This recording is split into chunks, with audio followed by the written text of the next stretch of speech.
మెల్కీసెదెకు బైబిల్లో మనకు ఉన్నాడు, అందరూ మనకు తెలుసు. మెల్కీసెదెకు నిజంగా ఆయన ఎవరు?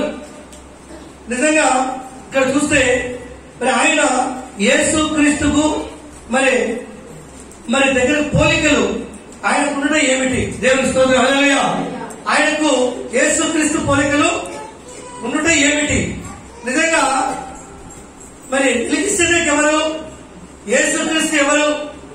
నిజంగా మన జీవితంలో ఈరోజు ఈ అంశాన్ని మనం తెలుసుకోవాలి. హల్లెలూయా. మెల్కీసెదెకు ఆయన ఎప్పటి నుంచి ఉన్నాడు? ప్రేమను గమనించారా? ఏ కాలం నుంచి ఉన్నాడు? నిజంగా మరి యేసు క్రీస్తును పోలి ఉన్నాడు. ఉండటం ఏమిటని ఇక్కడ హెచ్చరిస్తాం దేవుని వాక్యం. అయితే యేసు క్రీస్తుకు ఆయనకు పోలిక ఏమిటి? దేవునికి స్తోత్రం, హల్లెలూయా. ఇదే మనం తెలుసుకోవాల్సింది. ఎందుకంటే ఇక్కడ మనం చూస్తే ఈయన ఎప్పటి నుంచి ఉన్నాడంటే అబ్రహాము కాలం నుంచి ఉన్నాడని చెప్తాం మనం, హల్లెలూయా. అయితే ఈయన అంతకు ముందు నుంచి ఉన్నాడు. ఎవరు? మెల్కీసెదెకు ఎప్పటి నుంచి ఉన్నాడు? అమ్మ ఎప్పటి నుంచి ఉన్నాడు? అబ్రహాము కాలంలో మనం చూస్తాం. అబ్రహాం కాలంలో ఎప్పుడు చూస్తామంటే ఈయన విత్తానికి వెళ్ళినప్పుడు విత్తంలో జయం పొంది ఆయన 10వ వంతు ఇచ్చి అక్కడ రొట్టెలు ద్రాక్షారసములు ఎప్పుడైతే ఈ మెల్కీసెదెకు దగ్గర పుచ్చుకొని ఆయన 10వ వంతు ఇస్తాడో అప్పుడు ఎవరి చేత ఎవరు ఆశీర్వదించబడ్డారో, ఎవరు ఆశీర్వదిస్తే ఎవరు ఆశీర్వదించబడ్డారో మనకు తెలుసు. ఆయన పేరు ఏంటంట? అమ్మ ఏం పేరు? చెప్పాలి, అన్నారు చెప్పాలి మా. ఏం పేరు? మెల్కీసెదెకు. దేవుని స్తోత్రం, హల్లెలూయా. మెల్కీసెదెకు ఆయన ఎవరంటే వంశావళి లేనివాడు. దేవుని స్తోత్రం, హల్లెలూయా. ఆయన వంశావళి లేనివాడు. ఆయన నీతికి ఏమైనాడు? రాజు. దేవుని స్తోత్రం చేద్దాం. ఆయనకి ఇలాంటి పేర్లు బైబిల్లో చాలా ఉన్నాయి. ఆయన నీతికి రాజని, ఆయన వంశావళి లేనివాడని, ఆయనకు ఇంకా చాలా పేర్లు బైబిల్లో ఉన్నాయి. అయితే ఈ నీతికి రాజు ఈయన నిజంగా చూస్తే ఈయన ఆశీర్వదించుటకు అధికారం కలిగినటువంటి దేవుడై ఉన్నాడు. అందుకే ఇక్కడ ఈ మాట మనం చూస్తే ప్రియమైన దేవుని బిడ్డలారా, మనం ఆదికాండంలో మనం చూస్తాం. ఎందుకంటే ఈయన ఎవరిని ఆశీర్వదించాడో, ఎవరిని ఆశీర్వదిస్తే ఎవరు ఆశీర్వదించబడ్డారో, ఈ ఆశీర్వదించబడినటువంటి వ్యక్తి ఎక్కడికి వెళ్ళాడు, ఎక్కడి నుంచి వచ్చి జయము పొంది 10వ వంతు చెల్లించాడో మనకు అక్కడ వాక్యంలో సెలవిస్తా ఉంది. అయితే ఇక్కడ మనం మొట్టమొదటిగా బైబిల్ నుంచి మనం మత్తయి సువార్త చూద్దాం. చూడండి, మత్తయి సువార్త 1వ అధ్యాయము 1వ వచనం నుంచి కొన్ని మాటలు మనం చూద్దాం. అబ్రహాము కుమారుడగు దావీదు కుమారుడైన యేసు క్రీస్తు వంశావళి. అబ్రహాము ఇస్సాకును కనెను, ఇస్సాకు యాకోబును కనెను, యాకోబు యూదానని అతని యూదా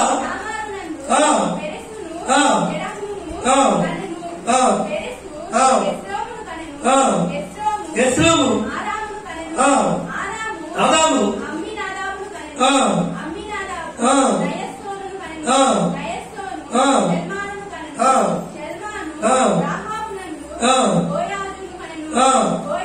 బోయాజు రూతులను ఓబేదును కనెను, ఓబేదు యెషీను కనెను, యెషయా రాజైన దావీదును కనెను. చాలా ఇక్కడ చూస్తే నిజంగా ఇదంతా వంశావళి. కానీ బైబిల్ ఏం చెప్తుందంటే యేసు క్రీస్తు చాలా మట్టుకు ఏమంటారంటే కన్య మరియ గర్భమున పుట్టినాడు కనుక ఆయన వంశావళి ఉంది అని కాదు. దేవునికి స్తోత్రం. ఆయనకు వంశావళి లేనివాడు యేసు క్రీస్తు. ఎందుకంటే యేసుకు పుట్టినవాడు కాడు. దేవునికి స్తోత్రం చేద్దాం, హల్లెలూయా. ఎందుకంటే కన్యక గర్భవతి ఆమె కుమారుని కను. ఇది ఏదో అంటే పరిశుద్ధాత్మ ద్వారా. దేవునికి స్తోత్రం చేద్దాం, హల్లెలూయా. దేని ద్వారా? పరిశుద్ధాత్మ ద్వారా. అంతేగాని అక్కడ వంశావళి ఆయనకు లేదు. అయితే ఈయన మనం చూస్తున్నటువంటి ఈ వ్యక్తి ఎవరు? ఇదే మనకు నిజంగా చూస్తే ఏప్రిల్ రాసిన పత్రికలో మనం చూద్దాం. ఏప్రిల్ 9వ అధ్యాయము 28వ వచనం మనం చూద్దాం. చూడండి, 9వ అధ్యాయము 28వ వచనం. అలాగనే క్రీస్తు కూడా అనేక పాపములను భరించుటకు ఒక్కసారి తన కొరకు కనిపెట్టుకొని ముందు వారి రక్షణ నిమిత్తం పాపము లేకుండా రెండోసారి ఆయన ఏమవుతాడంట? రెండోసారి ప్రత్యక్షమగును. దేవుని స్తోత్రం. హల్లెలూయా. ఏమీ లేకుండా ఏమీ లేకుండా చెప్పాలి అందరూ. ఏమీ లేకుండా, పాపము లేకుండా. అంటే ఈరోజు మన పూర్వీకుల నుంచి కూడా మన వంశావళి ఉంది. మనందరం కూడా తల్లిదండ్రులు పాపము చేస్తే మన తల్లి మనలను గర్భం ధరిస్తా ఉంది. దేవుని స్తోత్రం. హల్లెలూయా. మనము పాపముతో జన్మిస్తున్నాం, కానీ యేసు క్రీస్తులో ఏ పాపము లేదు. యేసు క్రీస్తుకు వంశావళి లేదు. ఆయన నీతిమంతుడును పరిశుద్ధుడును ఏ పాపము లేనివాడైనాడు. ఆయన మొదటిగా ఒకేసారి వచ్చినాడని చెప్తున్నాడు. బైబిల్లో చూస్తే యేసు క్రీస్తు చాలా మార్లు వచ్చాడు. దేవుని స్తోత్రం. ఆది కాండంలో చూస్తున్నాం కదా. ఆది కాండంలో చూస్తే అక్కడ ఎవరైనా మెల్కీసెదెకు ప్రత్యక్షమైన ఎవరు? ఆశీర్వదించిన ఎవరు? చెప్పాలి. అంటే మన టాపిక్ ఎవరు చెప్పాలి. ఎవరైనా యేసు క్రీస్తే. దేవుని స్తోత్రం. హల్లెలూయా. ఆయన యేసు క్రీస్తు ఆ కాలంలో యాజకుడుగా ఉన్నాడు. దేవునికి స్తోత్రం. యాజకుడు ఎవరు? అబ్రహాం కాలంలో ఎవరు? మెల్కీసెదెకు ఏమైనాడు? యాజకుడు. తండ్రికి యాజకుడు అయినాడు. దేవునికి స్తోత్రం. హల్లెలూయా. ఏ పాపము లేని వాడు అయినాడు. అందుకే యేసు క్రీస్తు ఏప్రిల్ రాసిన పత్రికలో పౌలు గారు ఏం చెప్తున్నాడంటే ఆయన రెండోసారి ప్రత్యక్షం. ఎన్నిసార్లు అంట? 2 సార్లైనా? 2 సార్లైనా? దేవునికి స్తోత్రం. హల్లెలూయా. 2 సార్లైనా? ఒకసారి వచ్చాడు, లేక మరొకసారి చదివి మళ్ళీ ప్రత్యక్షమైన అంతే నా బైబిల్లో ఉండేది. దేవునికి స్తోత్రం. బైబిల్ ఇక్కడ చూస్తే ఆయన దాపు 40 సార్లు మెరుపుదాడిగా శిశువులకు అనేక మార్లు కనపడతాడు. దేవునికి స్తోత్రం చెల్లిద్దాం. హల్లెలూయా. అందుకే ఇక్కడ ఏమంటున్నాడంటే రెండోసారి కూడా పాపము లేనివాడిగా ప్రత్యక్షము అగులు ధర్మశాస్త్రము రాబోచున్న మేలులు ఛాయగలదే గాని ఆ వస్తువుల నిజ స్వరూపము గలది కాదు గనుక ఆ యాజకులు ఏటేటా వెడతెక్కకుండా అర్పించుట ఒకటే నిజమైన విధమైన బలులు వాటిని ఎన్నడూ సంపూర్ణ సిద్ధి కలగనేరనేరదు. దేవునికి స్తోత్రం. అంటే యేసు క్రీస్తు ఈ లోకానికి ఆయన ఎప్పుడో వచ్చాడు, వచ్చి ఉన్నాడు. ఆయన తిరిగి మళ్ళీ ఆయన మనిషి కుమారుడిగా ఈ లోకానికి మొదటిగా రావడం జరిగింది. హల్లెలూయా. ఆయన వచ్చుట కూడా ఏ వంశావళి లేనివాడిగా వచ్చాడు, ఏ పాపము లేనివాడిగా వచ్చాడు, రక్తమాంసముల వాడిగా వచ్చాడు. ఈ లోకంలో రెండోసారి కూడా ఆయన ఏ పాపము లేనివాడిగా ఏమవుతాడంట? ప్రత్యక్షమవుతాడంట. నిన్ను నన్ను తీసుకెళ్లడానికి. ఆయన నీలాగా నాలాగా మనిషి కాదు గనక యేసు క్రీస్తులో ఏ పాపము లేదు అని ఇక్కడ అపోస్తలుడైనటువంటి పౌలు గారు చెప్తున్నారు. పౌలు గారు నిజంగా లోతుకు వెళ్ళాడు. ఆయన ధర్మశాస్త్రాన్ని పాటించిన వాడు, ధర్మశాస్త్రానికి లోబడినవాడు, ధర్మశాస్త్రాన్ని చదివినవాడు, ధర్మశాస్త్రాన్ని ధారించినవాడు. కానీ వాటిలో ఏం లేదంటున్నాడు? మోక్షము విడుదల లేదు. హల్లెలూయా. లేదంటున్నాడు. వాటిలో లేదు. అందుకే యేసు క్రీస్తు ఆయన నిజంగా ఉన్నవాడు అన్నవాడు కనుక ఆయన రెండోసారి ఏ పాపము లేకుండానే ఆయన ఏమవుతాడంట? ప్రత్యక్షమవుతాడు. ఆయన పుట్టకలో పాపం లేదు, ఆయన జన్మించినటువంటి జీవితంలో పాపము లేదు, తిరిగి రెండో రాకడలో కూడా ఆయన ఏమీ లేదు, ఏ పాపము లేదు. అయితే యాజకుడిని ఎవరు ఉండాలి?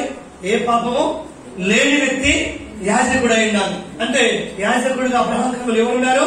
మెల్కీసెదెకు యాజకుడుగా, ఏ పాపము లేనివాడుగా, ఇతరులను ఆశీర్వదించేవాడుగా ఆయన ఉన్నాడు. అంటే మెల్కీసెదెకు ద్వారా అబ్రహాము ఏమయ్యాడు? మొట్టమొదటిగా అబ్రహామును ఆశీర్వదించినవారు ఆశీర్వదించాడు. ఆశీర్వదిస్తే మెల్కీసెదెకు అబ్రహాం ఏమయ్యాడు? బహుగా చెప్పాలి, బహుగా ఆశీర్వదించబడ్డాడు. దేవుడి స్తోత్రం. హల్లెలూయా. అందుకే ఆ దినాల నుంచి కూడా ఒక మనిషి ఆశీర్వదించబడాలంటే ఒక యాజకుడు అవసరం. దేవుడి స్తోత్రం చెల్లిద్దాం. హల్లెలూయా. యాజకుడు లేకుండా నేనే నా ఇష్టానుసారంగానే నేను ఆశీర్వదించబడతానంటే ఆశీర్వాదాలు నీకు రావు. దేవునికి స్తోత్రం చెల్లిద్దాం. హల్లెలూయా. నువ్వు ఆశీర్వదించబడాలంటే నీకు ఒక సేవకుడు, ఒక కాపరి ఉండాలి. ఆ సేవకుడి దగ్గరికి వచ్చి ఆ సేవకుడితో నువ్వు ప్రార్థన చేయించుకుంటే నువ్వేమవుతావు? ఈ సేవకుడు బ్లెస్సింగ్ ఇచ్చినప్పుడు నువ్వు దీవించబడతావు. దేవుని స్తోత్రం చెల్లిద్దాం. హల్లెలూయా. అబ్రహాము నీతిమంతుడే. అబ్రహాము నిజంగా ఆయన నీతిమంతులకు ఏమైనాడు? తండ్రి. అబ్రహాము నీతిమంతులకు తండ్రి అయినాడు. కానీ అబ్రహాము నీతిమంతుడు అయినప్పటికీ అబ్రహాముపై అబ్రహాము ఆశీర్వదించబడ్డా? లేక అబ్రహాము మరొకరి ద్వారా ఆశీర్వదించబడ్డా? చెప్పాలి. హల్లెలూయా. అబ్రహాము నీతిమంతుడు అయినప్పటికీ, దేవుని స్వరం వెళ్ళినప్పటికీ, దేవుని పిలుపు ప్రకారం వెళ్ళినప్పటికీ అబ్రహాము కూడా ఎవరి ద్వారా ఆశీర్వదించబడ్డాడు? చెప్పాలి. ఎవరి ద్వారా? ఏమో చెప్పాలి, గట్టి చెప్పండి. చెప్పాడు ఎవరి చేత? యాజకుని చేత. దేవుని స్తోత్రం చేద్దాం. హల్లెలూయా. ఆ యాజకునికి ఆ యొక్క 10వ వంతు రాబడి అర్పణనిచ్చాడు. అర్పణ తీసుకున్నటువంటి యాజకుడు ఏం చేశాడంటే ఆయనను ఆశీర్వదించాడు. అన్నిటిలో 10వ వంతు ఇచ్చాడంట. దేవుని స్తోత్రం చేద్దాం. ఈ 10వ వంతు తీసుకున్నటువంటి మెల్కీసెదెకు ఏం చేశాడంటే ఏం చేశాడు? బ్లెస్సింగ్, ఆశీర్వాదాలు ఇచ్చాడు. చెప్పండి ఒకసారి. హల్లెలూయా. హల్లెలూయా. ఈ దినాలలో కూడా నీవు నేను ఆశీర్వదించబడాలంటే, నీవు నేను దీవించబడాలంటే నీకు కూడా నాకు కూడా ఒక యాజకుడు అవసరమైనాడు. దేవునికి స్తోత్రం చేద్దాం. ఆ యాజకుడు అంటే ఈ దినాలలో ఎలా ఉన్నాడు? ఎవడైనా యాజకుడు రకరకాలుగా వెళ్ళిపోతాడు. రకరకాలుగా వెళ్ళిపోవడం, తలకాయ వచ్చడం, దరిద్రం తెచ్చుకోవడం. అలాంటి వాళ్ళు చాలా మంది ఉన్నారు. అబ్రహాము నిజంగా ఒకే యాజకుడి కింద యాజకత్వం చేసే ఒకే వ్యక్తి కింద అబ్రహాము ఆశీర్వదించబడ్డాడు. దేవునికి స్తోత్రం చేద్దాం. పరిస్థితులలో మనం కూడా ఎలా ఉండాలంటే కదా, అందరూ వాళ్ళే కదా, అందరూ ఇదే కదా, అందరూ చేసేది అదే కదా అనే మూర్ఖులు చాలా మంది ఉన్నారు. దేవునికి స్తోత్రం. హల్లెలూయా. అందుకే ఇక్కడ నిజంగా రెండోసారి కూడా ఈ యాజకుడు అనేటువంటి యేసుక్రీస్తు ఏ పాపము లేనివాడుగా ప్రత్యక్షమవుతాడు. కనుక నిజంగా ఇక్కడ మనము చూస్తే ప్రేమైన దేవుని బిడ్డగా అదే ఎబ్రీ ప్రశ్న పత్రికలో మనం చూద్దాం. చూడండి, ఎబ్రీ 7వ అధ్యాయము 3వ వచనం చూద్దాం. జాగ్రత్తగా వెళ్దాం. రాజులను సంహారణ చేసి తిరిగి వచ్చుతున్న అబ్రహామును ఎవడు కలుసుకొని అతనిని ఆశీర్వదించను. దేవుని స్తోత్రం. హల్లెలూయా. ఇక్కడ నువ్వు నేను ఎలా ఉన్నావు? అమ్మా, నువ్వు నేను ఎలా ఉన్నావు చెప్పాలి. సంచి తగిలించుకొని, సూట్ వేసుకొని, ఒక బూట్ వేసుకొని వస్తే పాస్టర్ రామ ఇంట్లోకి దరిద్రం మాగించుకోదు. ఈ దరిద్రం మాకు తగ్గించుకోదు. ఆ దరిద్రం తగ్గుకుంటే ఏమవుతారు తెలుసా? మళ్ళీ ఏ పాపం లేకుండా ఉన్నటువంటి యాజకుడి దగ్గరికి రావాలి. యాజకుడి దగ్గర రావాలంటే నువ్వు మళ్ళీ తిరిగి అక్కడ బ్లెస్సింగ్ పశ్చాత్తాపడాలి. దేవునికి స్తోత్రం. హల్లెలూయా. నువ్వు వెళుతున్నటువంటి మార్గం, నువ్వు ఆశీర్వదించుకుంటున్నటువంటి యాజకుడు ఎలాంటి వాడో నువ్వు కనుగొనాలి. కనుగొనక అంతా ప్రార్థనలే కదా, అంతా అనుకున్నాను. ఎందుకంటే పేతురు యెహోవాను కూడా ఈ సముద్రం మాకు తెలుసులే, ఈ సముద్రంలో ఎక్కడ చేపలు ఉండే మాకు తెలుసులే అనుకున్నాడు. దేవుడు అనుమతిలే, ఒక్క చేప కూడా పడలే. మీరు చేపలు పట్టాలంటే లోతుకు నడిపించండి. హల్లెలూయా. దేవుడి మాట విన్న తర్వాతనే అక్కడ వారి జీవితంలో గొప్ప అద్భుతం చూడగలిగారు. దేవుని స్తోత్రం చేద్దాం. హల్లెలూయా. అందుకే ఇక్కడ ఏమంటున్నాడు? ఎవరినంట? రాజులని ఏం చేశాడు? అబ్రహాము సంహరించాడు. యుద్ధంలో దేవుని సహాయం చేత, దేవుని యొక్క తోడు చేత రాజులనే ఏం చేశాడు? సంహరించేశాడంట. తిరిగి వచ్చుతున్నా అబ్రహాము ఎవరు కలుసుకొని అతన్ని ఆశీర్వదించాడు. ఎవరికి? అబ్రహాము అన్నిటిలో 10వ వంతు ఇచ్చాడు. ఆ శాలేము అంటే ఎవరంట ఆయన? మొదటిగా ఏమన్నాడు? మెల్కీసెదెకు అన్నాడు. ఇక్కడ రెండో పేరు ఏంటి? ఆ శాలేము రాజును మహోన్నతుడంట. మళ్ళీ ఆయన మెల్కీసెదెకు మహోన్నతుడైన దేవుని యాజకుడు. దేవుని యాజకుడు అంటే ఆయన. దేవునికి స్తోత్రం చెల్లిద్దాం. హల్లెలూయా. యాజకుడైన మెల్కీసెదెకు నిరంతరము యాజకుడుగా ఉన్నాడు. అతని పేరు మొదట నీతికి రాజు. కబడబడా. హల్లెలూయా. మొట్టమొదట ఆయన పేరేంటో తెలుసా? ఏంటంట?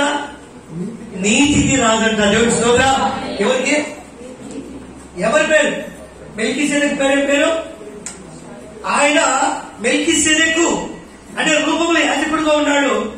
ఆయన పేరు ఏంటంటే నీతికి రాజు. దేవుని స్తోత్రం. హల్లెలూయా. అంటే పిలాతు కూడా అంటాడు, ఇతను ఎందుకు నాకు ఏ దోషము కనపడలేదు, ఇతడు నిజంగా నీతిమంతుడే అని సైనికుడు అంటాడు. ఎవరు? పొడుస్తాడు కదా, పొడిస్తే సైనికుడు ఏమంటాడు? నిజంగా ఇతను నీతిమంతుడే. హల్లెలూయా. నిజంగా నీతిమంతుడే. యేసు క్రీస్తు నిజంగా ఎప్పటి నుంచి ఉన్నాడంటే ఆది నుంచి ఉన్నాడు. ఈ దినాలలో ఏమైందంటే డినామినేషన్లు యెహోవా సాక్షులని, లేకపోతే క్రీస్తు సంఘమని, ఇంకా ఆ సంఘమని ఈ సంఘమని రకరకాల డినామినేషన్లు పెట్టుకొని ఒక దేవుణ్ణి రకరకాల పూజిస్తున్నారు. దేవునికి స్తోత్రం చెల్లిద్దాం. హల్లెలూయా. బైబిల్లో సత్యం తెలుసుకుంటే, లోతుకు వెళ్తే నిజంగా లోతు ఎంతో తెలుసుకోగలుగుతాం. దేవుని శక్తి ఎంతో తెలుసుకోగలుగుతాం. దేవునికి స్తోత్రం చెల్లిద్దాం ఒకసారి. హల్లెలూయా. ఆయనకు మొట్టమొదటిగా ఏ పేరంట? నీతికి రాజనీయు.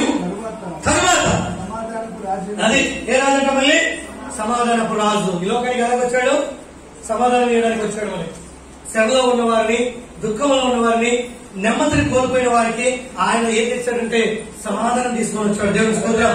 తల్లిదండ్రుల మధ్య, భార్య భర్తల మధ్య, కుటుంబాల మధ్య ఈ భేదాలను విడిపించి ఆయన సమాధానపరచుటకు సమాధానపరచు ఆత్మగా ఈ లోకానికి వచ్చాడు. చెప్పండి ఒకసారి. హల్లెలూయా.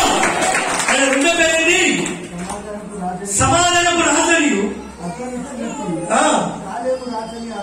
కదా. దానికి ఏ అర్థం అంట? శాలేము రాజని రాజము అతడు తండ్రి లేనివాడు కదా. జాగ్రత్తగా రండి. మొదటిగా చెప్పాను, ఆయనకి ఏ వంశావళి లేదు అంటూ ఉంటారు మనవులు. మరియమ్మ కుమారుడు యేసుప్రభు అని, యేసవ కుమారుడు యేసుప్రభు అని. అజ్ఞానంగా ఎవరు ప్రవర్తించకూడదు. సత్యమును పాటించండి. యేసుక్రీస్తుని మాత్రమే ప్రార్థన చేయండి. ఇష్టానుసారంగా విగ్రహాలకు, మరొక దానికో ఇంకొక దానికో ప్రార్థన చేయట దేవుని చిత్తం కాదని క్రీస్తును పోలి జీవించినటువంటి పౌలు చెప్తున్నటువంటి మాట ఇది. దేవునికి స్తోత్రం చెల్లిద్దాం. హల్లెలూయా. ఎవరంటైనా అతనికి ఎవరు లేరు? మొట్టమొదటిగా తండ్రి లేడు. యేసం తండ్రి అంటారు చాలా మంది. మీకు బైబిల్లో అర్థమైన గూఢమైన మర్మాలు కూడా మీకు చెప్తాను. దేవుని స్తోత్రం చెల్లిద్దాం. మామూలు కాదు. మీరు ఏది కరెక్టో తెలుసుకునేటట్టు వాక్యంలో ఉన్నటువంటి శక్తి ఉంది. దేవుని స్తోత్రం. హల్లెలూయా. అదే లక్ష్యం. అందుకే ఆయన తండ్రి లేని వాడు, తల్లి లేడు. తల్లి లేదు, తండ్రి లేదంట. మనం ఏం చేస్తామా? మనం ఏం చేస్తాం? చెప్పరు ఎవరు. మనం ఏం చేస్తాం? మేరీ కూడా పూజిస్తాం. మరేంటే మద్దలేని ఉంది కదా, మరి ఆమెను కూడా పూజిస్తాం చాలా మంది. మేరీ మాతని ఆమె 7 దయ్యాలు పట్టినటువంటి మద్దలేని మరి దేవునికి స్తోత్రం. కానీ పూజించొద్దని చెప్పలేదు. పూజించకూడదు. యేసుక్రీస్తు మాత్రమే మనం పూజించాలి. దేవునికి స్తోత్రం. వాళ్ళందరూ కూడా పరిశుద్ధులు, నీతిమంతులైన కాదని లేదు. కానీ పూజ ఘనత ఎవరికి చెందాలి? ఎవరికి చెందాలి? జీవం కలిగిన దేవునికి చెందాలి. అందుకే యేసుక్రీస్తుకి ఎవరు లేరు? చెప్పాలి. ఎవరు లేరు? తండ్రి లేడు. రెండోది తల్లి లేదు. చాలా ఇది ఎక్కడైనా మీరు గుర్తుపెట్టుకోండి. దేవుని స్తోత్రం. ఆయన తల్లి లేదు, తండ్రి లేదు. ఆయన వంశావళి లేనివాడు. దేవుని స్తోత్రం. ఆయన కూడా అనుకుంటున్నాడు దేనికో మొక్కుతూ ఉండేది గేపించి తను సేవించకుండా వాటికి మొక్కుతున్నాడు. మనుషుల సృష్టికి, మనుషులు నియమించిన వాటికి వీళ్ళు సాగిల పడుతున్నారని చెప్పేసి యేసుక్రీస్తు ఎంతో వేదన పడుతూ ఉంటాడు. ఇక ఆయన పూజనీయుడు. పూజ ఎవరికి చెందాలంటే ఆయనకే చెందాలి. ఆయన ఎల్లప్పుడూ పూజించబడుతున్నవాడు. దేవుని స్తోత్రం. ఆయన నీతికి రాదు. ఆయన నీతికి రాదు. ఆయనకేమి లేదు? వంశావళి లేదు, తల్లి తండ్రి లేనివాడు, జీవిత కాలమునకు ఆది అయినను జీవమునకు అంతమైనను లేనివాడైనాడట. దేవుని స్తోత్రం. అంటే ఎప్పటి నుంచి ఉన్నాడు ఆయన? ఎప్పటి నుంచి ఉన్నాడు? ఆదరించి ఉన్నాడు. మెల్కీసెదెక్ అని మనం అంటున్నాం కదా, అప్పటి నుంచి ఎవరు ఎవరు మరి ఎవరు? యేసుక్రీస్తే. దేవుని స్తోత్రం చెల్లిద్దాం. హల్లెలూయా.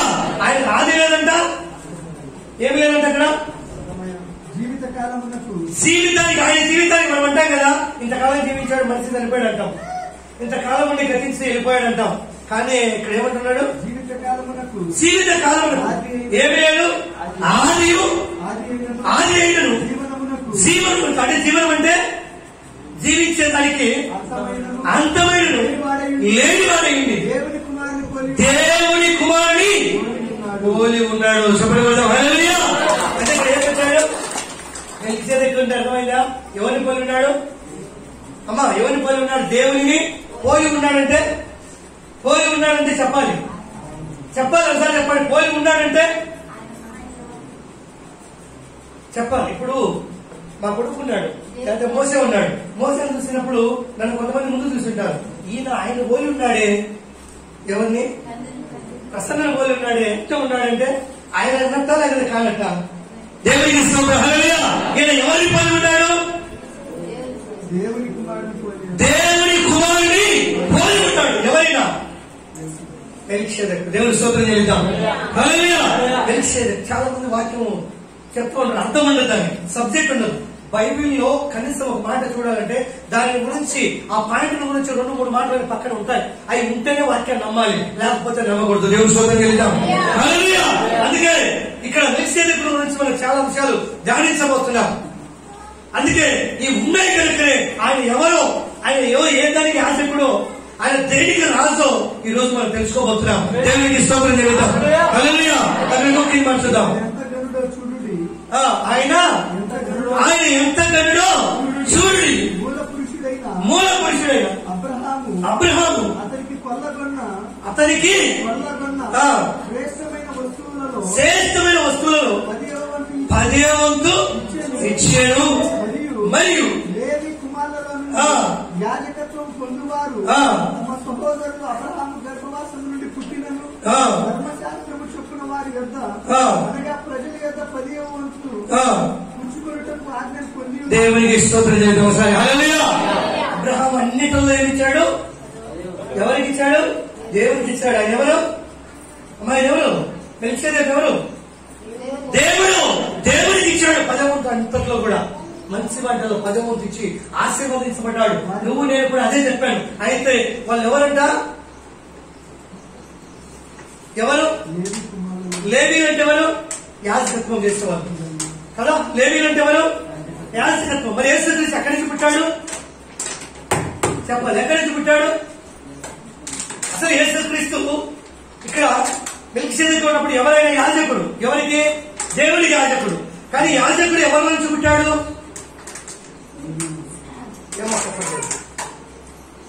ఎవరిలు? లేవీయులు. లేవీయుల నుంచి పుట్టలే యేసుక్రీస్తు. హల్లెలూయా. యూదా గోత్రం విషయం యూదుల నుంచి పుట్టాడు. దేవుని సభలో హల్లెలూయా. హల్లెలూయా. ఆ దినాలలో యాజకత్వం చేసేది ఎవరంటే లేవీ గోత్రం వాళ్ళు, లేవీయులు. కానీ యేసుక్రీస్తు లేవీయుడు కాదు. యేసుక్రీస్తు ఎవరు? యూదుల నుంచి పుట్టినవాడు, యూదా గోత్రపు సింహం యేసుక్రీస్తు. దేవునికి స్తోత్రం చెల్లిద్దాం. అందుకే ఇక్కడ ఏమంటున్నాడు చూడండి, వారికి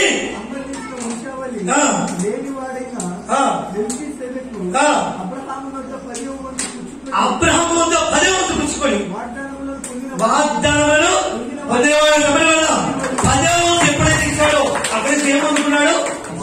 వాగ్దానం అంటే ఇదిగో నీకు ఈ భూమిని ఇస్తున్నాను, ఈ దేశాన్ని ఇస్తున్నాను, లేదా కాలాన్ని ఇస్తున్నాను, అక్కడ నేను ఆశీర్వదిస్తాను, ఇదిగో నీకు ఈ ప్రాంతాన్ని ఇస్తున్నాను, ఇక్కడ ఈ సమృద్ధి పోతున్నాననే వాగ్దానాలు ఎప్పుడు ఎల్లయ్యాయి అంటే 10వ వంతు ఇచ్చిన తర్వాత దేవుని స్తోత్రం.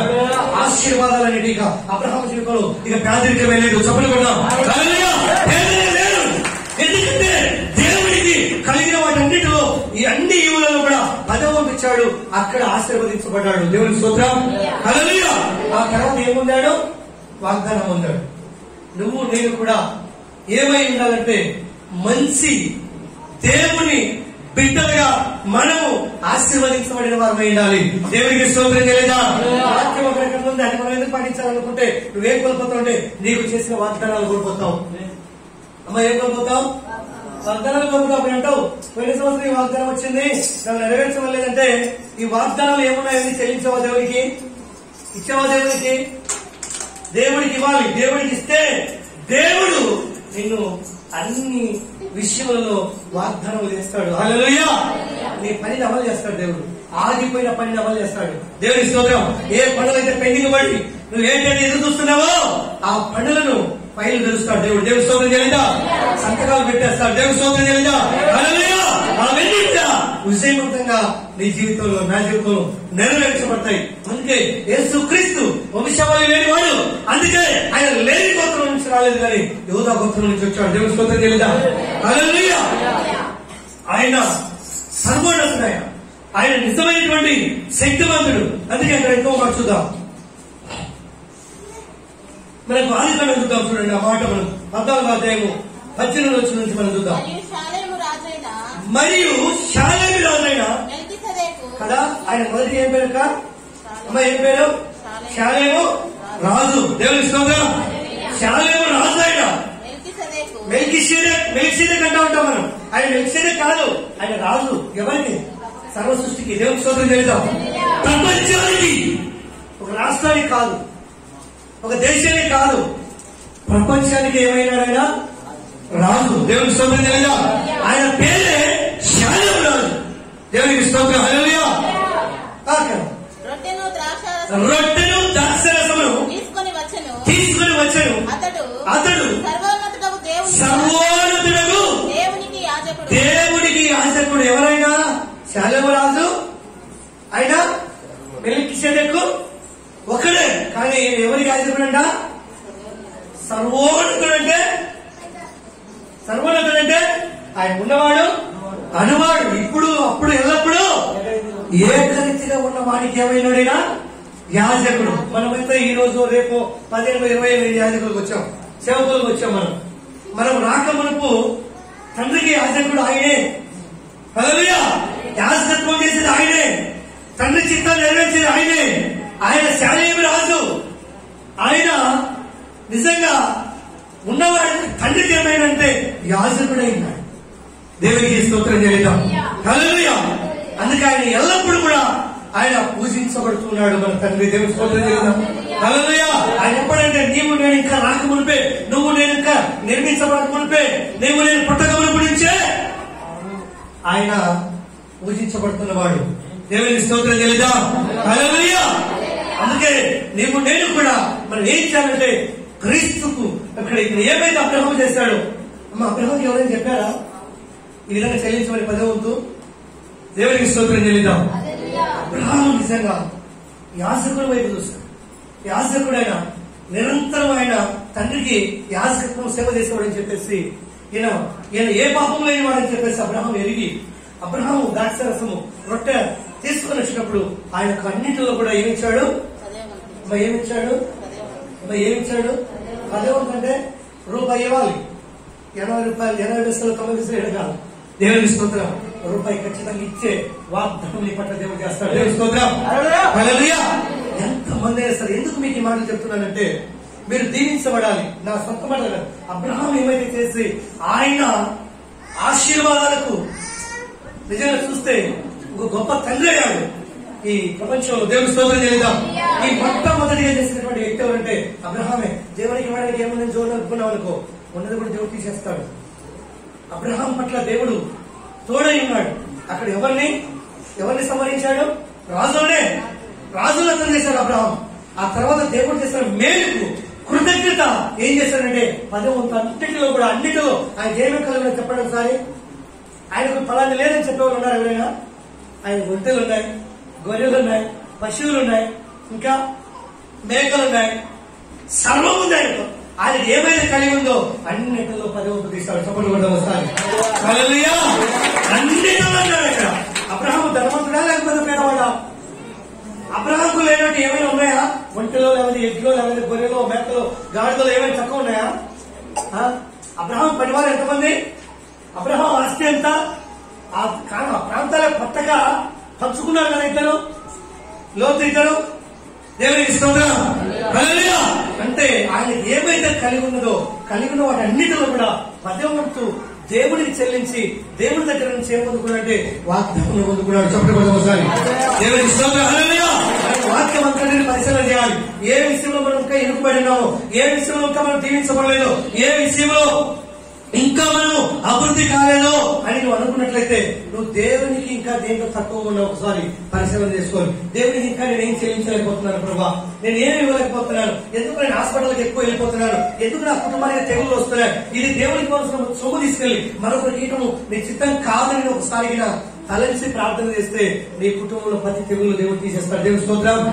హల్లెలూయా. అందుకే ఇక్కడ ఏమంటున్నాడు 20వ వచనంలో,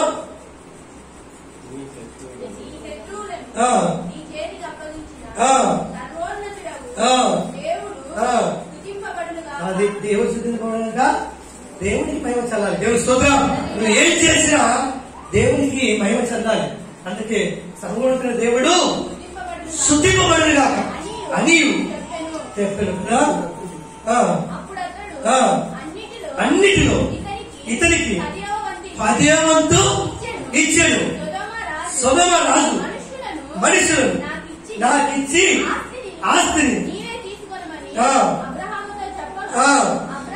చాలు అక్కడ జయం పొందాడు.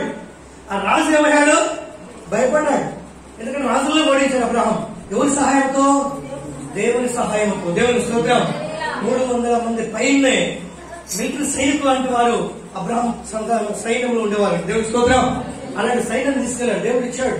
అలాంటి భద్రత కలిగిన వారు పనివారు. దేవుని స్తోత్రం. అలాంటి భద్రత కలిగిన వాడు అబ్రహాం. అలాంటి భద్రత ఉంది. మీకు ఆ దినాల్లో ఎలాంటి సైనికులు? అలాంటి వారు 300 మంది అబ్రహాముకు సైనికులుగా ఉండేవారు. దేవుని స్తోత్రం. హల్లెలూయా. అక్కడ ఆ రాజు కూడా ఏమయ్యాడు? ఏమయ్యాడు? నీ ఆస్తి నువ్వు తీసుకోమంటున్నాడు. దేవునికి స్తోత్రం. నీ మనుషులను అప్పగించి ఆస్తిని తీసుకోమని చెప్తాను. కనుక నీవు నేను కూడా ఏమై ఉన్నాము అంటే నిజంగా ప్రతి విషయంలో కూడా మనం పరిశీలన చేసుకోవాలి. ఎవరంటే ఒక దేవుని పిల్లలుగా, దేవుని స్తోత్రం, ఒక దేవుని పిల్లలుగా మనము పరిశీలన చేసుకున్నప్పుడు మనం కట్టుకోగలుగుతాం. మనం ఏ విధంగా ఆశీర్వదించబడతామో మనం మార్గాన్ని తెలుసుకోగలుగుతాం. దేవునికి స్తోత్రం. లేక అన్ని అక్కడ ఆగి ఉన్నాయి. దేవుని ఆశీర్వాదాలు ఆగి ఉన్నాయి. దేవుని ఆశీర్వాదాలకి కోడు లాక్ ఇదే. దేవునికి స్తోత్రం. లాక్ ఏంటంటే 10వ వంతు ఇవ్వడమే, ఆయన లేఖనం, ఆయన యొక్క వాగ్దానములను మనం పొందుకోవడమే. దేవుని స్తోత్రం. హల్లెలూయా. ఈ లాక్ ఎలా పెట్టుకున్నాం అనుకో మర్చిపోయి కదా ఓపెన్ కావాలి. నీకు ఆశీర్వాదాలు ఓపెన్ కావాలంటే ముందుగా ఇలా కనుక్కోవాలి, ఈ కోడ్ కనుక్కోవాలి. ఈ కోడ్ కనుక్కుంటే ఓపెన్ అయితే ఆశీర్వాదాలు వచ్చేస్తాయి మీరికి. దేవునికి స్తోత్రం తెలియదాం. ఈ దినాలలో చాలా మంది కూడా ఇది కనుక్కోలేకపోతున్నాడు. ఈ లాక్ కనుక్కోలేక, ఈ కోడ్ కనుక్కోలేక లబో దిగో కొట్టుకుని మరి జీవితంలో ఒక వేదనకరంగా జీవిస్తున్నాడు. అది కరెక్ట్ కాదు. నువ్వు కరెక్ట్ ఇది వాక్యాన్ని నువ్వు ఫాలో కావాలి. అందుకే ఇక్కడ అంటున్నాడు చూడండి. 1 పేతురు రాసిన పత్రికలో చూద్దాం. 1 పేతురు 1:10 చూద్దాం. 1:10 ప్రవచించిన ప్రవక్తలు 1వ అధ్యాయము 10వ వచనం. మొదటి పేరు మీకు కలుగు ఆ కృపను గురించి ప్రవచించిన ప్రవక్తలు నీ రక్షణను గురించి పరిశీలించచ్చు. దేవుని స్తోత్రం. ఎవరైనా పరిశీలించింది? ప్రవక్తలే కృపను గురించినటువంటి మరి మాటలు వాళ్ళు ఏం చేస్తే వస్తారంటే ఏం చేస్తారంట? రక్షణను గురించి పరిశీలించచ్చు. దేవుని స్తోత్రం. పరిశీలన చేయాలి మనం కూడా. వాక్యము లేఖనాన్ని బయలుపరచబడినప్పుడు, వివరించబడినప్పుడు వాక్యంలో ఉందా లేదా దీన్ని పరిశీలన చేస్తే నీ జీవితం ఎలా ఉండదు. దేవుని స్తోత్రం. కట్టబడుతుంది. అందుకే ఎక్కడ కింద మార్చుద్దాం.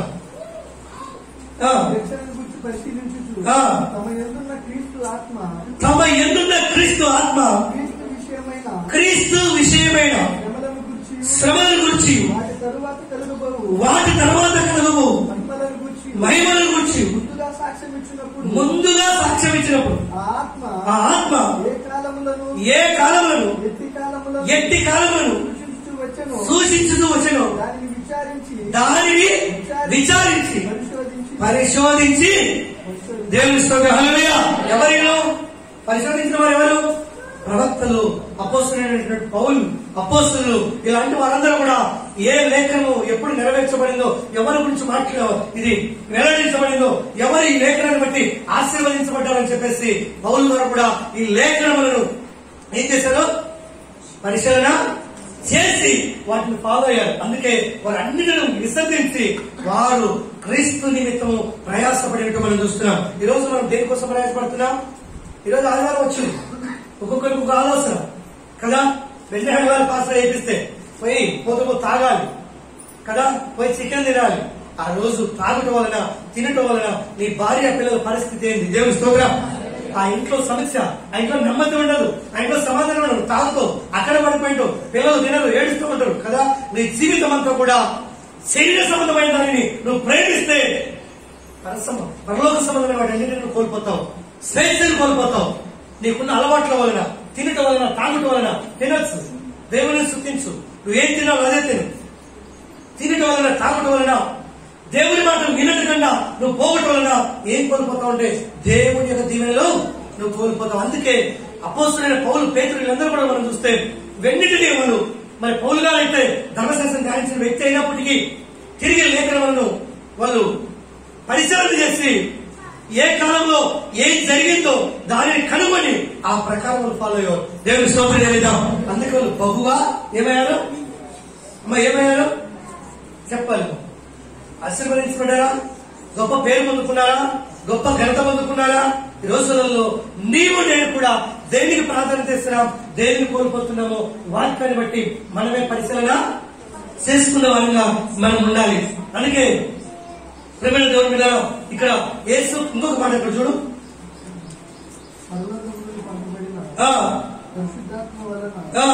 మీకు సువార్త ప్రకటించిన వారి ద్వారా మీకు ఇప్పుడు తెలుపబడిన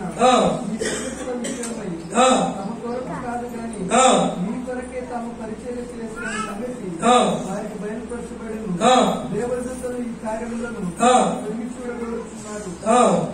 కాబట్టి మీ మనస్సులను నడుము కట్టుకొని, మరి మీ మనస్సులను నడుము కట్టుకొని నిబ్బరమైన బుద్ధి గలవారై యేసు క్రీస్తు ప్రత్యక్షమైనప్పుడు మీకు దేవుడు కృప విషయమై సంపూర్ణ నిరీక్షణ కలిగి ఉండుడి. హల్లెలూయా. ఏ నిరీక్షణ అంట? సంపూర్ణమైన నిరీక్షణలో కూడా అటు ఇటు ఉండకూడదు. సంపూర్ణమైన నిరీక్షణ కలిగి మనం ఉన్నప్పుడు మనం నడుము బిగించుకొని ఆ లేఖనాన్ని మనము మన జీవితంలో దేవుడు నెరవేరుస్తాడని ఇక్కడ చెప్తున్నాడు. అందుకే ప్రకటనలో మాట చూడండి. ప్రకటన పుట్టాలు చూద్దాం. ప్రకటన గ్రంథము 14వ అధ్యాయం. మరియు నేను చూడగా ఇదిగో తెల్లని మేఘము కనబడెను, మనిషి కుమారుని పోలిన ఒకడు. దేవుని స్తోత్రం. హల్లెలూయా. మనం మొదటిగా వాక్యం చూసుకున్నాం హెబ్రీయులకు రాసిన పత్రికలో. యేసు క్రీస్తు కదా తండ్రి అయినటువంటి కుమారుని పోలి ఉన్నాడని. ఎవరిని పోలి ఉన్నాడైనా? ఎవరిని పోలి ఉన్నాడంట? దేవుని కుమారుని పోలి ఉన్నాడు. అంటే ఎవరైనా యేసు క్రీస్తు అని తెలుసుకున్నాం. ఇక్కడ కూడా యోహాను గారు, అపోస్తలుడైన యోహాను గారు ఎవరిని చూస్తున్నాడు? మనిషి కుమారుని పోలిన ఒకడు ఆ మేఘము మీద ఆసీనుడై ఉండెను. హల్లెలూయా. దర్శనము ద్వారా తేటగా అపోస్తలుడైనటువంటి యోహాను గారు ఎవరిని చూస్తున్నారు? ఎవరైనా యేసు క్రీస్తు ఎవరిని పోలి ఉన్నాడు? మనిషి కుమారుని పోలి ఉన్నాడు. ఈ లోకానికి ఎలా వచ్చాడు ఆయన? ఒక శక్తిగానో లేకపోతే పక్షిగానో ఇంకొక రకంగా రాలేదు. ఆయన ఈ లోకానికి ఎలా వచ్చాడంటే మనిషి కుమారుని వచ్చాడు. దేవుని స్తోత్రం. అయితే ఈ మనిషి కుమారుడు మేఘం మీద ఉన్నాడు. ఈ దర్శనాన్ని ఎవరు చూస్తున్నాడంటే అపోస్తలుడైన పౌలు చూస్తున్నాడు. నేను ఎవరిని పోలి ఉన్నాడంట? మనిషి కుమారుని పోలి ఉన్నాడంట. దేవునికి స్తోత్రం చెల్లిద్దాం. హల్లెలూయా. ఆయన ఇప్పుడు ఉన్నాడు, అప్పుడు ఉన్నాడు. అప్పుడు ఏ కుమారుని పోలి ఉన్నాడు? దేవుని కుమారుని పోలి ఉన్నాడు పాత నిబంధన కాలం. ఇప్పుడు ఎవరిని పోలి ఉన్నాడు? మనిషి కుమారుని పోలి ఉన్నాడంటే ఆయన మనిషి కుమారుడిగా ఈ లోకానికి వంశావళి లేనప్పటికీ ఆయన మనిషిగా ఈ లోకానికి రావాలి కనుక మనిషిలో నుంచే మనిషి జన్మించినట్టుగానే వచ్చాడు. దేవునికి స్తోత్రం. ఈ భూలోకంలో ఎలాగైతే మరి కాలముల పద్ధతులు క్రమం జరుగుతూ ఉంటుంటే ఆ క్రమ ప్రకారం యేసుక్రీస్తు కూడా ఒక కన్యక గర్భవతి కుమారుని కనిన రీతిగా ఆయన మరి ఏ విధంగా అయితే మరి లోకంలో వృద్ధి కలుగుతున్నారో అదే ప్రకారం యేసుక్రీస్తు వచ్చాడు. దేవుని స్తోత్రం. అయితే ఆయన ఏ పాపము లేదు. దేవుని స్తోత్రం చేద్దాం. ఏ పాపము లేదు. అందుకే ప్రేమ దేవుడు బిడ్డరా, దేవుడు సర్వోన్నతుడు, సమర్థము, శక్తి కలిగినటువంటి దేవుడు. ఈయన ఎక్కడున్నాడంట? అమ్మ ఎక్కడున్నాడు?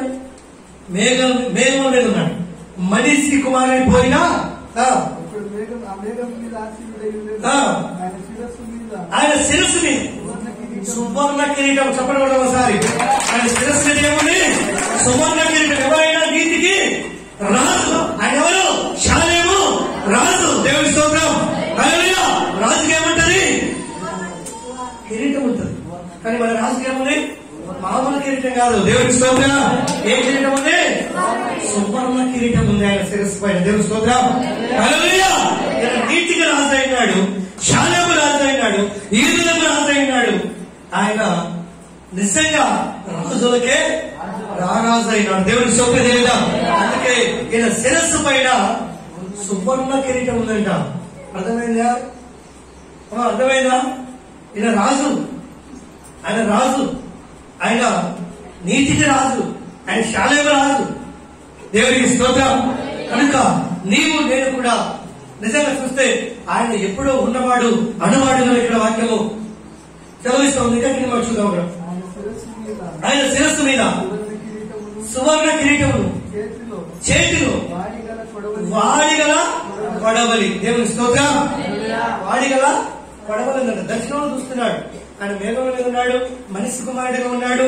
తర్వాత ఆయన తలపైన ఏముంది? సువర్ణ కిరీటం ఉంది. ఆయన చేతిలో ఏముంది? వాడిగల కొడవలి. కొడవలంటే దేవుని వాక్యము. దేవుని స్తోత్రం చేద్దాం. కొడవలంటే దేవుని వాక్యము ఆయన చేతిలో ఉంది. దేవునికి స్తోత్రం. హల్లెలూయా. అందుకే ఆయన ఎంత భారం కలిగి ఉన్నాడో, ఎంత భారం కలిగి ఆదరించి ఆయన రాజకీయం ధరించి ఆయన చేస్తూ జరిగిస్తూ ఆయన లోకానికి వచ్చిన తర్వాత ఆయన మనిషి కుమారుడిగా వచ్చినాడు. ఆయనకు అందుకే ఏమి లేదంటే ఆది అంతము లేదు. దేవుని స్తోత్రం చేద్దాం. హల్లెలూయా. ఆది అంతము లేదు. అందుకే మూర్ఖులు జనాలు నమ్మరు కనుకనే యేసుక్రీస్తు లోకానికి రావాల్సి వచ్చింది. అందుకే క్రీస్తు పూర్వం, క్రీస్తు శకం ప్రతి దాంట్లో రాయబడి ఉండాలి. ప్రతి ఒక్కరు దాన్ని చదవాలి. దేవుని స్తోత్రం చేద్దాం. హల్లెలూయా. క్రీస్తు పూర్వం, క్రీస్తు శకం అనే కాలం లేదు. దానికి పేరు యేసు క్రీస్తుతోనే వచ్చేసింది. దేవుని స్తోత్రం చేద్దాం. హల్లెలూయా. కదా ఉంటున్నాయేమో ప్రతిసారి చదువుతుందా? క్రీస్తు పూర్వం, క్రీస్తు శకం. మరి మిగతా దేవుళ్ళు ఎందుకు లేవు? అది కావు. అవన్నీ తర్వాత జరిగినట్టే. దేవునికి స్తోత్రం. అవన్నీ తర్వాతనే. అందుకే ఇక్కడ ఆయన చేతిలో ఏముంది? వాడిగల ఉండేను.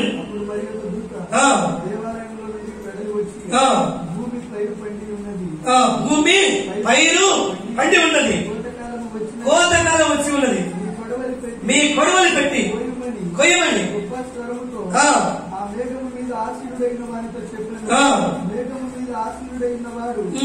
తన కొడవలి భూమి మీద వేయగా భూమి పైరు పోయబడి. దేవునికి స్తోత్రం. హల్లెలూయా.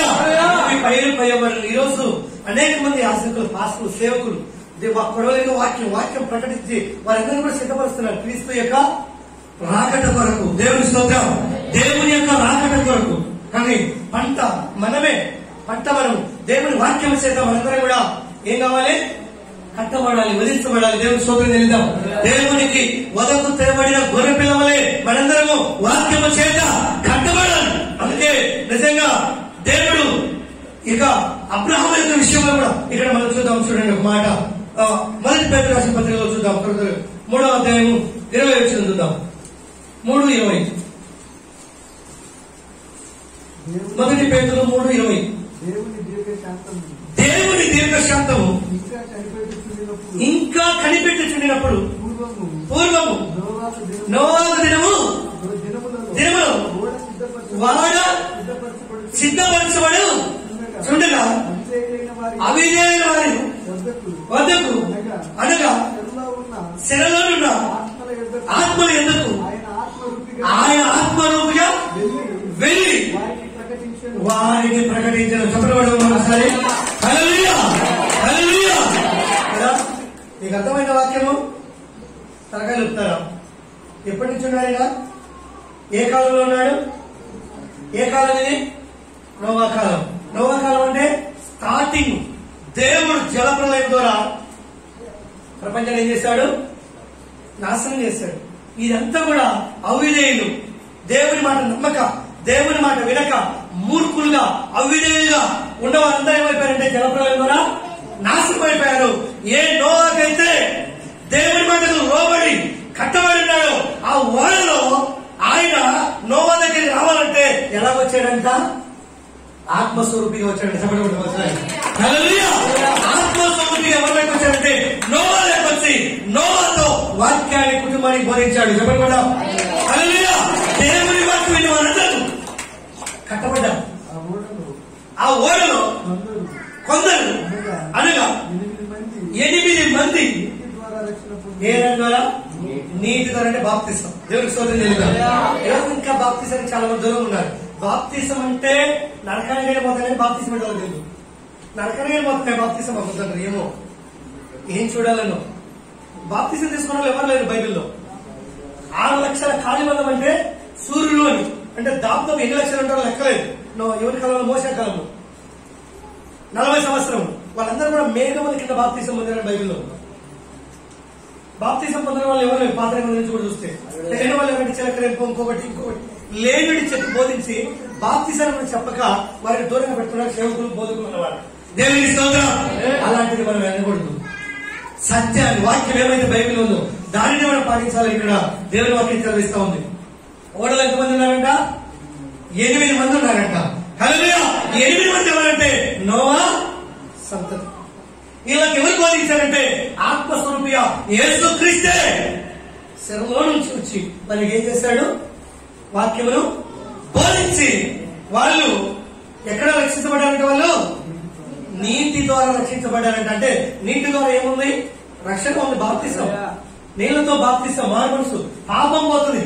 నీ బట్టకు, నీ వస్త్రానికి మురికెత్తే ఎక్కడేస్తా ఉతకాలంటే నీళ్ళ వేసి దీనికి తగిన ఏదైనా సోపు సరుపు వేస్తే ఏమైపోతుంది? మురికిపోతుంది. మరి మనం చేసిన పాపం పోవాలంటే ఖచ్చితంగా పొందాలి. దేవునికి స్తోత్రం చెల్లిద్దాం. అందుకే నీటి ద్వారా 8 మంది రక్షించబడ్డారు. ఎవరు బోధించారంటే ఎవరు బోధించారు? మీరే చెప్పాలి. 8 మందికి ఎవరు బోధించారు? యేసుక్రీస్తు. దేవుని సభలో హల్లెలూయా. యేసుక్రీస్తే ఆత్మస్వరూపిగా వచ్చి వారిని బోధించాడు. రక్షించబడే వారి పట్ల వాక్యము లోతుకు వెళితే లోతైన అర్థాన్ని మనం చేసుకోగలుగుతాం. పైపర్ ఏమిటి? ఏం అర్థం కాదు, ఏం తెలియదు అసలు. ఎవరు బోధించారు? నోవా కుటుంబానికి. నోవా కుటుంబం ఎట్లా కట్టబడింది, ఎలా రక్షించబడింది, దేనితో రక్షించబడి తెలుసా? తెలియదు. వాక్యంలో ఉన్నాయి ఇవన్నీ కూడా. అందుకే నీవు నేను కూడా సత్యం అనుసరించి క్రీస్తు ఇప్పుడు కాదు కానీ ఆయన ఎప్పుడో ఉన్నాడు. దేవుని స్తోత్రం చేద్దాం. ఆయన ఆది అంతము లేనివాడు, ఆయన వంశమని లేదు. ఆయన ఎప్పటి నుంచో స్టార్టింగ్ లో ఆయన సృజించబడ్డాడు. దేవుని స్తోత్రం చేద్దాం. హల్లెలూయా. అందుకే ఇక్కడ మరి నోవా అయితే ఆశ కలిగిన ప్రాణము తృప్తిపరచబడింది. దేవుడు ఆత్మ ద్వారా వారిలో ఉంచి ఆత్మస్వరూపిగా బోధించినట్టుగా మనము చూస్తూ ఉన్నాం. అందుకే ప్రేమ దేవుని పిల్లలు ఇక్కడ అంటాడు చూడండి. యోహాను సువార్తలో చూద్దాం. త్వరగా మనం టైం అయింది. యోహాను సువార్త 8వ అధ్యాయము 56 వచనం చూద్దాం. 8:56. నీ తండ్రి అయినా మీ తండ్రి అయినా ఎవరి తండ్రి అయినా? అమ్మా ఎవరికి తండ్రి? అబ్రహాము. ఎవరు చెప్పలేదు, ఇద్దరే చెప్తున్నారు. అబ్రహాము ఎవరికి తండ్రి? విశ్వాసం అందరికీ. మనం విశ్వాసమా కాదా? చెప్పండి అందరూ. నేను విశ్వాసమైన వాళ్ళ చేతులు ఎత్తాను ఒకసారి. విశ్వాసం అంటే ఆయన ఏమైనాడు మనందరికీ? మరి ఏం పలకట్లేదే మీరు? ఏం పలకట్లేదే? అబ్రహాము ఆయన విశ్వాసాలకు ఏమైనాడు? తండ్రి అయినాడు. దేవుని స్తోత్రం. మరి మన తండ్రి ఎవరికా? అబ్రహామే. ఆయన మన తండ్రి అయినాడు. మొట్టమొదటి ఆయన అమ్మను అర్పించిన వాడు 10వ వంతు. మొట్టమొదటిగా రొట్టెలు ద్రాక్షరసములు తీసుకున్నటువంటి వ్యక్తి ఎవరంటే బైబిల్లో ఎవరు? అబ్రహామే. ఇది ప్రారంభించింది అక్కడి నుంచే. ఇది స్టార్ట్ అయింది అక్కడి నుంచే. దేవునికి స్తోత్రం. హల్లెలూయా. మొట్టమొదటి మన తండ్రి అబ్రహాము ఆయన రొట్టెను ద్రాక్షారసం పుచ్చుకున్నాడు, 10వ వంతు చెల్లించాడు.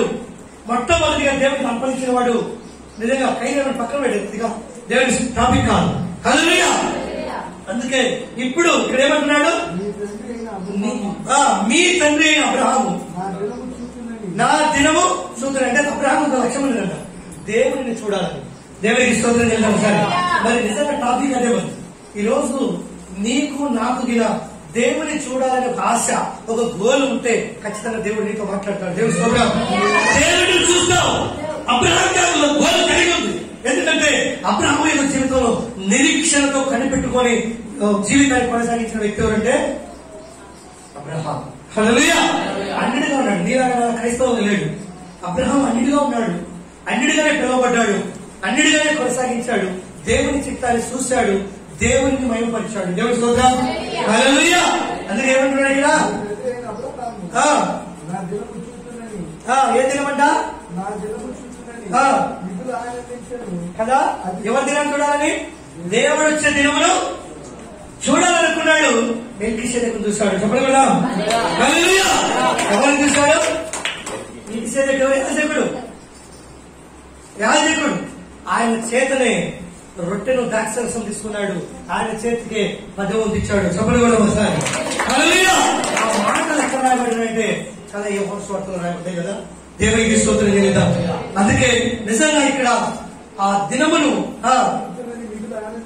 మిగులా ఆనందించాను, అది చూసి సంతోషించేవని ఆయన కదా. అది చూసి ఏం చేశాడు అబ్రహాము? సంతోషించాడు. ఎందుకంటే నా దేవుని నేను చూశాను. దేవుని స్తోత్రం. అది మనలో ఉందా? అందరం చర్చకి వెళ్తున్నాం, వస్తున్నాం, వేదన పోలేదు, బాధలు పోలేదు, ఇదే వేదన ఉంది మనలో. ఆ వేదన పోవాలంటే ఈ పని మనం చేయాలి. ఈ వాక్యాన్ని ఫాలో కావాలి. ఈ వాక్యాన్ని ఫాలో అయితే అబ్రహాము ఏమి చూడాలని ఆశపడ్డాడో అది చూసి సంతోషించాడు. దేవుని స్తోత్రం. ఆనందించాడు. అందుకే ఇక్కడ ఏప్రిల్ రాష్ట్ర పత్రిక చూద్దాం. చూడండి, ఏప్రిల్ 7:2 చూద్దాం. 2వ వచనం. తిరిగి వచ్చిన అబ్రహామును ఎవరు కలుసుకుని అతన్ని ఆశీర్వదించము. ఎవరికి అబ్రహాము అన్నిటిలో అది అక్కడ చూశాడు. యోహాను సువార్తలో చూసిన పాట అబ్రహాము ఎక్కడ చూశాడు? రాజులను సంహరించి వచ్చుతున్న ప్రాంతంలో ఎవరు ఎదురయ్యారు? శాలేము రాజు. దేవుడు నీతికి రాజు. అదుకున్నాడు, అదాన్ని పడ్డాడు. దేవుని స్తోత్రం. చూడాలని ఆశపడ్డాడు. దేవుడు అక్కడ కనపరచబడ్డాడు. దేవుని స్తోత్రం చేద్దాం. ఈ దినంలో నీలో నాలో ఆశ కలిగి ఉంటే దేవుణ్ణి ఏదో ఒక రూపంలో మనం చూడగలుగుతాం. దేవునికి మహిమ కలుగును గాక. హల్లెలూయా. దాన్ని చేసి తిరిగి వస్తుండగా నిజంగా శాలేము రాజును అబ్రహాము ఏం చేశాడు? కలుసుకున్నాడంట. ఆశను దేవుడు ఏం చేశాడు? నెరవేర్చాడు. అబ్రహాం ఏమయ్యాడు? ఆనందించాడంట. దేవునికి స్తోత్రం చేద్దాం. ఆనందించాడు. జయమిచ్చినటువంటి తండ్రి నువ్వే, అందుకని నా రాబడినంత నీకు 10వ వంతు ఇచ్చి నేను మహిమపరుస్తానని చెప్పి రావాల్సిన వాగ్దానాలు పొందుకున్నట్టు దేవునికి మహిమ కలుగును గాక. హల్లెలూయా. అందుకే మన జీవితాల్లో మనం ఎక్కడ ఏ ఆశ కలిగి ఉన్నామో దానికే బానిసలం అవుతాం. లోకాశ కలిగి ఉన్నామా? లోకానికే బానిసలు. దేవుని మీద ఆశ కలిగి ఉన్నామా? నువ్వు దేవుని చూస్తావు. దేవుని స్తోత్రం. అంటే ఒక్కొక్క మనిషికి ఒక దానికి బానిస అయిపోయి ఉంటాడు. దేనిని గురించి కలవలు పడుతూ ఉంటాడు, నైట్ కూడా అదే చూడగలుగుతాడు కదా. వ్యర్థమైన తలుపు కలిగి ఉంటే వ్యర్థమైనట్టు చూస్తాడు కలలలో. నిజమైన మంచి తలుపు కలిగి ఉంటే మంచి వాటినే చూస్తాడు. దేవునికి స్తోత్రం. అబ్రహాము ఎవరిని చూడాలనుకుంటున్నాడు? దేవుడిని చూడాలనుకుంటున్నాడు. కానీ అది చూసి అబ్రహాము సంతోషించినట్టుగా మనం చూస్తున్నాం. కనుక ఇక్కడ నిజంగా ఆ 7వ వచనం కూడా అప్పుడు చూద్దాం. 7వ వచనం కదా. జాగ్రత్తగా వింటామా ఈ మాట? ఈ మాట ఏమైనా అవసరం ఎన్నో చెప్పండి పాస్ అంటారా? దేవునికి స్తోత్రం. హల్లెలూయా. తక్కువవాడు ఎక్కువ వాడి చేత ఆశీర్వదించబడు. తప్పకుండా ఒకసారి హల్లెలూయా. తక్కువవాడు ఎవరు? ఎక్కువవాడు ఎవరు? ఇంట్లో అర్థమైందా మీకు? తక్కువవాడు ఎవరు? అబ్రహాము. ఎక్కువవాడు ఎవరు? చెప్పండి అమ్మా. యేసుక్రీస్తు. యేసుక్రీస్తు ద్వారా అబ్రహాం ఏమయ్యాడు? ఆశీర్వదించి చెప్పాలి అందరూ. ఆశీర్వదించబడ్డాడు. మీకు ఆశీర్వాదం ఇవ్వట్లేదు. ఆశీర్వాదాలు అంటే ఏంటి వాళ్ళు ఇక్కడ కొంతమంది. దేవునికి స్తోత్రం. ఇక్కడ ఏమంటున్నాడు? ఎక్కువవాడు తక్కువ వాడు ఎక్కువ వాడి చేత ఆశీర్వదించబడను అను మాట కేవలం ఏమైనది? నిరాక్షేపమైనది. అంటే అక్కడ అబ్రహాము మనిషి దేవుని చేత ఏమయ్యాడు? ఆశీర్వదించబడ్డాడు. ఇది ఎలా ఆశీర్వదించబడ్డాడు చెప్పండి ఒకసారి. ఇంకొకటి చెప్తుంది ఆశీర్వదించబడి. ఎలా ఆశీర్వదించబడ్డాడు చెప్పండి. చెప్పండి ఎలా ఆశీర్వదించబడ్డాడు? అందరూ నీకు వారం వాక్యం చెప్పి కూడా నడబడుతుంది అనమాట. దేవుని స్తోత్రం. ఎలా ఆశీర్వదించబడ్డాడు? అన్నిటిలో అమ్మ చెప్పండి అమ్మా. చెప్తే కదా మీ నోళ్ళలో నుంచి వచ్చే కదా మాట. ఎలా ఆశీర్వదించబడ్డాడు? అన్నిటిలో 10వ వంతు అబ్రహాము తీసుకెళ్లి ఎవరికి ఇచ్చాడు? శాలేం రాజుకి ఇచ్చాడు. శాలేం రాజు ఏం చేశాడు? ఎవరిని ఆశీర్వదించాడు? ఎవరు చెప్పలేకున్నారా? దేవునికి స్తోత్రం. హల్లెలూయా హల్లెలూయా. మనం కూడా అదే చేయాలి. దేవుని స్తోత్రం చేయాలి. మనం కూడా తప్పలో నడవాలి. అప్పుడు నువ్వు ఆశీర్వదించబడతావు, అప్పుడు దీవించబడతావు. అందుకే ఎక్కువ వాడితో తక్కువవాడు